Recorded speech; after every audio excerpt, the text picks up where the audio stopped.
रियासती थाणे जी हद में रोड़ी के नाल बलादी मोरिया भट्ट सां मुबैना तौर पुलिस जो ॾोहारियुनि सां मुक़ाबले दौरान फायरिंग जी ॾे वठ में हिकु ॾोहारी मारिजी वियो। पुलिस एहलकार जमाल वस्तुड़ गोली लॻण सबबि ज़ख़्मी थी पियो। मारिजी वियल ॾोहारी जी सुञाणप अल्ताफ़ पुट फैज़ मोहम्मद सब्ज़ोई तौर थी वई आहे। मारिजी वियल ॾोहारी खे कब्ज़े मां हथियार, गोलियूं फुर थियण समेत 2 मोटरसाइकिलूं ऐं ॿियो सामान हथ करण जी पुलिस पारां दावाऊं।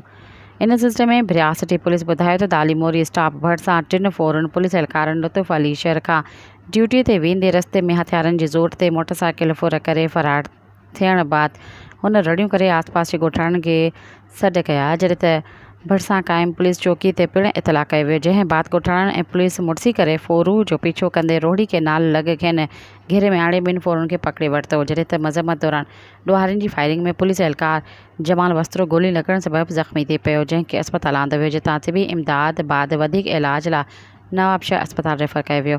ॿिए पासे वाक़े वारे हंधि पुलिस जी वधीक नफ़री घुराई वई। ॾोहारियुनि सां मुक़ाबले दौरान ॾोहारी मारिजी वियो, जंहिंजो लाश अस्पताल में पियल आहे।